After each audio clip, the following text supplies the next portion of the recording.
Vapour power cycle में steam को as a working fluid इस्तेमाल नहीं कर सकते। लो टेम्परेचर रीजन में हमें स्टीम सूटेबल रिजल्ट देता है और हाई टेम्परेचर रीजन में जो फर्स्ट कंडीशन है वर्किंग फ्लूइड की वो मरकरी पूरा कर रहा है। यहाँ पे बेटा मैंने कोशिश की है कि दोनों साइकिल अलग कलर्स में शो करूँ ताकि आपको आसानी से समझ आ सके।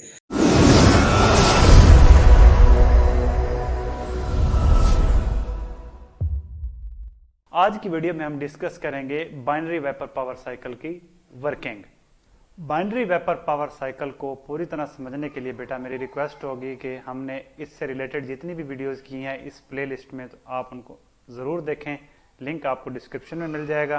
बेटा प्रीवियस वीडियो में हमने characteristics of working fluid in vapour power cycle discuss किया था। हमने देखा था कि बेटा जो हम वर्किंग फ्लूइड इस्तेमाल करेंगे वेपर पावर साइकिल में, that should have high critical temperature and safe maximum pressure. अब जो हम वेपर पावर साइकिल में स्टीम यूज करते हैं रूटीन में, तो उसका क्रिटिकल टेम्परेचर 374 डिग्री सेंटीग्रेड है। मेटलर्जिकली जो सेफ टेम्परेचर है स्टीम टरबाइन पावर प्लांट के लिए वो 620 डिग्री सेंटीग्रेड है। तो स्टीम को एज अ वर्किंग फ्लूइड इस्तेमाल करते हुए हम ज्यादा एफिशिएंसी हासिल नहीं कर सकते। और दूसरा चीज बेटा ये है कि एट मैक्सिमम टेम्परेचर इसका मैक्सिमम प्रेशर भी सेफ लिमिट में होना चाहिए। लेकिन स्टीम के केस में at high temperature saturation pressure काफ़ी ज़्यादा होता है। मिसाल के तौर पर ये 350 डिग्री सेंटीग्रेड पर 16.2 मेगापास्कल होता है। ये बहुत ज़्यादा प्रेशर है बेटा, और ये टरबाइन की ब्लेड्स को एरोड करता है, मटेरियल स्ट्रेंथ के प्रॉब्लम्स काज होते हैं। तो बेटा इन इश्यूज़ को देखते हुए हम वेपर पावर साइकिल में स्टीम को एज अ वर्किंग फ्लूइड इस्तेमाल नहीं कर सकते। तो हम इसके अल्टरनेटिव में जाते हैं, कोई और वर्किंग फ्लूइड ढूंढना शुरू करते हैं। तो हमारे पास ऑप्शन आते हैं सोडियम, पोटाशियम, मरकरी। तो जब हम मरकरी की प्रॉपर्टीज देखते हैं तो वो काफ़ी हमें अट्रैक्टिव फील होती हैं, क्योंकि मरकरी का जो क्रिटिकल टेम्परेचर है वो 892 डिग्री सेंटीग्रेड है। ये जो हाई टेम्परेचर रीजन है, ये क्रिटिकल टेम्परेचर है, इसमें मरकरी बेहतरीन परफॉर्म करता है। तीसरी प्रॉपर्टी ये होनी चाहिए बेटा वर्किंग फ्लूइड में, जो हमने लास्ट वीडियो में भी डिस्कस किया था कि कंडेंसर जब हीट रिजेक्ट कर रहा हो तो कंडेंसर के टेम्परेचर के अगेंस्ट जो सैचुरेशन प्रेशर है वो एटमॉस्फेरिक से ज़्यादा होना चाहिए। लेकिन मरकरी के केस में अगर हम 40 डिग्री सेंटीग्रेड पे कंडेंसर को ऑपरेट करवाते हैं तो इसका सैचुरेशन प्रेशर आता है 0.07 पास्कल। ये बहुत कम प्रेशर है जिस पे चलाना मुमकिन ही नहीं है इस पावर प्लांट को। और अगर हम कंडेंसर का प्रेशर 7 किलो पास्कल के अगेंस्ट चलाना चाहें तो इसके अगेंस्ट जो सैचुरेशन टेम्परेचर आता है वो आता है बेटा 237 डिग्री सेंटीग्रेड। तो हमारे साइकिल की एफिशिएंसी मजीद कम हो जाएगी। तो यहाँ से हमें यह समझ लगती है कि हाई टेम्परेचर रीजन में जो हमारा मरकरी है वो तो बेहतरीन काम कर रहा है, लेकिन जब ये लो टेम्परेचर रीजन की बात आती है तो वहाँ पे मरकरी कामयाब नहीं हो सकता। तो ना हमारा स्टीम पूरा काम कर रहा है, ना हमारा मरकरी पूरा काम कर रहा है, दोनों आधा आधा काम कर रहे हैं। लो टेम्परेचर रीजन में हमें स्टीम या वाटर जो है वो सूटेबल रिजल्ट देता है, और हाई टेम्परेचर रीजन में जो फर्स्ट कंडीशन है वर्किंग फ्लूइड की वो मरकरी पूरा कर रहा है। तो हम इन दोनों साइकिल्स को कंबाइन कर देते हैं। अब बेटा ये दो साइकिल कंबाइन हो गए, स्टीम भी और मरकरी भी। अब ये दोनों साइकिल जो हैं, ये बाइनरी का मतलब है कि 2, अब ये दोनों साइकिल वेपोराइज भी होंगे और कंडेंस भी होंगे, इसलिए बाइनरी वेपर पावर साइकिल का मतलब ये है कि ये इस साइकिल में पावर प्रोड्यूस होगी। बाइनरी का मतलब 2, वेपर का मतलब ये है कि दोनों जो वर्किंग फ्लूइड्स हैं वो कंडेंस भी होंगे और वेपोराइज भी होंगे, और एस साइकिल में पावर प्रोड्यूस होगी। तो इसको हम कह रहे हैं बाइनरी वेपर पावर साइकिल, या इसको आप मरकरी स्टीम पावर साइकिल भी कह सकते हैं, और ये कंबाइंड साइकिल पावर प्लांट की ही एक टाइप है। तो इसका आइडिया क्लियर कर दिया कि मैंने बाइनरी वेपर साइकिल का आखिर आइडिया क्या है, ये कैसे वजूद में आता है। अब हम देखते हैं कि बाइनरी वेपर साइकिल आखिर काम कैसे करता है। यहाँ पे हमारा पहला वर्किंग फ्लूइड है मरकरी और दूसरा है बेटा स्टीम। यहाँ पे बेटा मैंने कोशिश की है कि दोनों साइकिल अलग कलर्स में शो करूँ ताकि आपको आसानी से समझ आ सके। हाई टेम्परेचर रीजन में जो वर्किंग फ्लूइड काम करेगा वो मरकरी होगा, और लो टेम्परेचर रीजन में steam as a working fluid काम करेगा।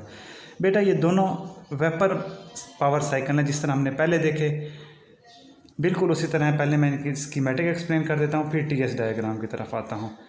मरकरी पंप ने मरकरी को प्रेशराइज कर दिया, हाई प्रेशर तक ऐड होगी, इस मरकरी सुपर हीटेड वेपर में कन्वर्ट हो जाएगा। उसके बाद मरकरी एक्सपैंड होगा टरबाइन के अंदर, यहाँ से हमारे पास पावर प्रोड्यूस होगी और जो इस साइकिल का सबसे बड़ा फ़ायदा है, मेन पॉइंट है, वो अब आने लगा है कि ये जब मरकरी टरबाइन से मरकरी निकलेगी तो हम इसकी हीट को ज़ाया नहीं करेंगे। ये हीट एज आ एनर्जी इनपुट यूज़ होगी इस साइकिल के लिए। स्टीम साइकिल के लिए ये वाला जो हीट रिजेक्शन है ये इसके लिए एज आ हीट इनपुट इस्तेमाल होगी। तो जो ये हीट एक्सचेंजर है ये स्टीम साइकिल के लिए एज आ बॉयलर काम करेगा, एज अ स्टीम जनरेटर काम करेगा। उसके बाद ये दोबारा क्लोज लूप चलता रहेगा मरकरी साइकिल का। इसी तरह स्टीम साइकिल में भी आपने वाटर को प्रेशराइज़ किया, उसके बाद ये जो इसने हीट रिजेक्ट की थी मरकरी ने, वो वाटर को सुपर हीटेड स्टीम में कन्वर्ट करने की काम आएगी। अब अगर हमें स्टीम में मज़ीद सुपर हीटिंग चाहिए या यहाँ से इनफ एनर्जी नहीं मिल रही तो हम आगे सुपर हीटर का भी इस्तेमाल कर लिया करते हैं। उसके बाद स्टीम टरबाइन में एक्सपेंड होगी, एक्सपेंड होने के बाद कंडेंसर के थ्रू यहाँ से हीट रिजेक्ट हो जाएगी। ये बेटा आपका है जी क्यू आउट और ये है आपका क्यू इन। इस कंबाइंड साइकिल में इस जगह पे आप हीट इनपुट कर रहे हैं और यहाँ से आपकी हीट रिजेक्ट हो रही है। उसके बाद कंडेंसर के थ्रू होता हुआ ये दोबारा लिक्विड में कन्वर्ट होगा और ये प्रेशराइज होकर ये इस तरह स्टीम साइकिल चलता रहेगा।